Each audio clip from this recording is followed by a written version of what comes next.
putuskan. Kalau disebut sebagai kampus merdeka, ya betul. Apa yang merdeka di situ? Rektornya nggak merdeka, karena dia mau cari kum. Ingin jadi menteri, rektor UI berkali-kali ingin jadi menteri itu. Jadi feodalisme masih ada di kita. Padahal Ki Hajar Dewantara bilang, di depan Anda tuntun kami, di tengah kami bikin aktivitas, di belakang kami dorong itu.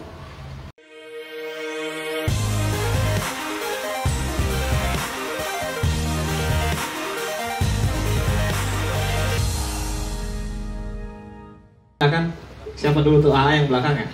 Yang belakang. Cek. Oke, baik. Bismillah. Assalamualaikum warahmatullahi wabarakatuh. Waalaikumsalam. Selamat siang, Prof. Rocky Gerung.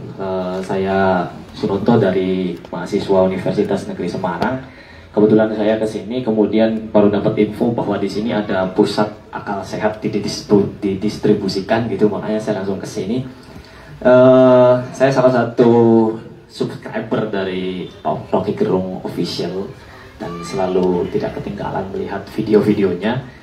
Tapi di sini saya ingin menanyakan tentang perihal tema kita yang pada hari ini, mungkin saya telat itu, yaitu educational modern perspective.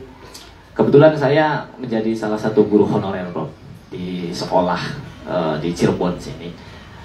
Nah, sekarang itu para guru sedang disibukkan dengan yang namanya kurikulum merdeka.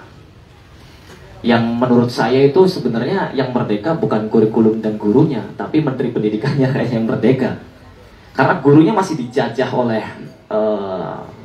semacam kesejahteraan yang sampai dengan hari ini belum mereka peroleh. Saya bertemu dengan beberapa teman-teman yang ngajar juga di sekolah-sekolah swasta di sini. Yang kalau misalkan kita lihat dari sisi nominalnya misalnya, itu sangat jauh sekali dengan apa yang mereka perjuangkan dan apa yang mereka ajarkan kepada para siswa.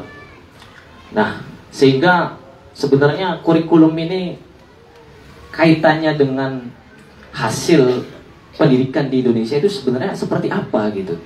Karena berganti kurikulum, berganti kekuasaan, ya gaya pembelajarannya gitu-gitu aja. Hasil dari output dari para siswanya ya gitu-gitu aja. Bahkan sekarang lebih ngeri lagi karena memang ada kurikulum merdeka, tapi di satu sisi mahasiswa juga tidak diberikan keleluasaan, misalnya dalam mengadakan talk show segala macam, dalam tanda petik untuk mengundang pematerinya itu terbatas gitu atas rekomendasi rektor misalnya. Nah, itu kan berarti jauh dari kata merdeka, Bro.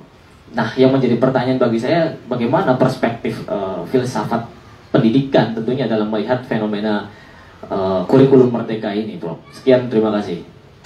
Terima kasih. Silakan, Bro, langsung bagaimana perspektif dalam filsafat pendidikan. Ya, ini belum dijawab ya. National education talks. Education is more than a perspective itu. So, di depannya apa gitu? Kalau lebih dari sekedar perspektif itu, kita mesti jawab. Kalau dia sekedar perspektif, dia tidak akan menghasilkan yang disebut dorongan tadi perubahan kualitatif. Kalau kan perspektif ya bisa macam-macam perspektifnya itu kan. Ada orang yang mengambil, juga saya contoh misalnya, Indonesia perspektifnya adalah Ki Hajar Dewantara, Buri Handayani, Ingarso Suntulodo, Imadia Mangunkarso segala macam. Oke. Tetapi setiap perspektif dia mesti dilahirkan dari satu peristiwa sejarah. Itu intinya perspektif itu. Di Prancis, perspektif dari pendidikan adalah solidaritas. Karena ada revolusi sosial di Prancis 1789 ketika kepala Raja Louis XIV dipancung oleh rakyat di alun-alun kota Paris, dan orang berubah bahwa kemerdekaan itu adalah hak semua orang, bukan sekedar prinsip yang bisa diminta pada raja. Raja habis beri kami kemerdekaan. Kan dulu Raja Louis XVI bilang bahwa kepala saya ini, mahkota di kepala saya ini diberikan oleh Tuhan di langit, jadi nggak mungkin diambil oleh para kritikus itu. Lalu rakyat bilang, oke, kita coba lihat apa benar kepalamu itu, mahkotamu itu diberikan oleh langit sehingga nggak bisa kita copot. Diseretlah Raja Louis XVI itu ke depan pisau gilotin, terus dipotong kepalanya. Plep. Bukan sekedar mahkotanya yang copot dari kepalanya copot dari badannya. Lalu diterangkan di situ bahwa Anda mengklaim kemerdekaan, kekuasaan Anda datang dari langit. Ternyata rakyat bilang enggak, itu datang dari rakyat. Karena rakyat bisa pisahkan. Dari situ timbul konsep people sovereignty, kedaulatan rakyat. Dan dari situ, dari peristiwa 1789, berubahlah Prancis dari pemerintahan otoriter yang mendasarkan kekuasaan pada langit, pindah menjadi demokratis, berdasarkan kesepakatan rakyat. Dari situ kita kenal doktrin, perspektif pendidikan Prancis, yaitu harus menghasilkan, setiap anak didik Prancis harus menghasilkan apa yang dinyatakan oleh revolusi Prancis, yaitu égalité, fraternité, liberté itu. Kesetaraan, égalité, fraternité, persaudaraan, dan liberty, dan kebebasan. Nah, pendidikan di Prancis dari kelas SD itu diajarkan itu. Sehingga nggak boleh ada diskriminasi. Revolusi sosial menghasilkan perspektif pendidikan. Amerika lain lagi, Amerika tidak pernah mengalami revolusi sosial. Yang ada revolusi kemerdekaan seperti Indonesia tuh.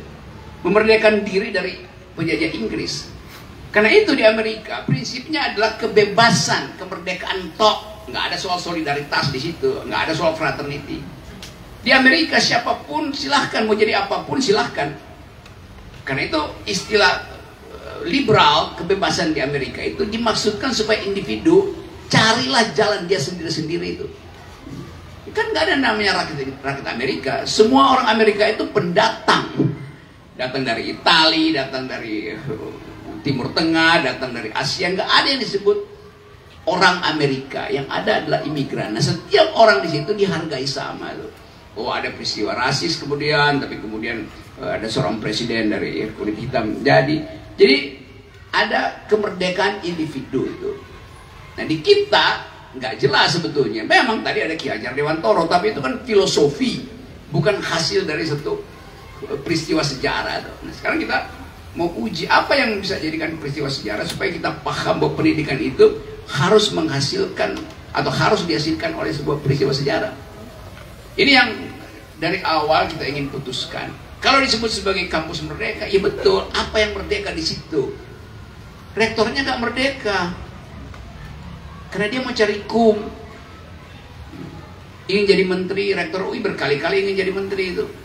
Jadi feodalisme masih ada di kita. Padahal Ki Hajar Dewantoro bilang, di depan Anda tuntun kami, di tengah kami bikin aktivitas, di belakang kami dorong itu. Itu slogan yang bagus, tapi problematikanya ada pada mental feodal. Jadi bersihkan dulu feodalisme, dan feodalisme itu ada di semua lembaga pendidikan.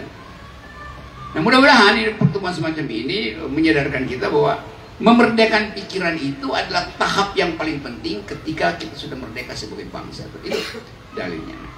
Tadi percakapan-percakapan di sini itu bagi saya adalah kurikulum untuk memerdekakan bangsa itu. Jadi ini sebetulnya yang mesti nanti upload, kirim pada Pak Menteri bahwa ini forum untuk memerdekakan pikiran itu. Jadi Merdeka Belajar harus comply dengan memerdekakan pikiran. Itu dasarnya tuh. Dan mulailah dari Cirebon, supaya Cirebon akan diingat sebagai kota yang berpikir itu. Ada anggota legislatif di sini, Ibu Karina mungkin bisa ucapkan kembali bahwa kita ingin bangun, silakan ibu kota bisnis ada di Jakarta, ibu kota yang mau di Jokowi bikin legasi ada di Kalimantan Timur, tapi Cirebon akan jadi ibu kota pikiran. Itu pentingnya gangguan jiwa tiap hari. Tepuk tangan semuanya, terima kasih. Super sekali, alhamdulillahirobbilalamin. Tentunya tepat setengah satu lewat 2 menit lah. Mungkin sebagai moderator tentunya saya mewakili para peserta ucapan banyak-banyak terima kasih kepada Dr. Hewan Bambang Irianto, kemudian kepada Bung Rocky Gerung juga ucapan banyak-banyak terima kasih atas waktu dan ilmunya, atas sharing-sharingnya, pengalamannya juga. Walaupun kita mungkin kurang berbantah-bantahan kalimat hari ini, tapi mungkin nanti next time kita bisa membuat acara yang mungkin jauh lebih sehat lagi dengan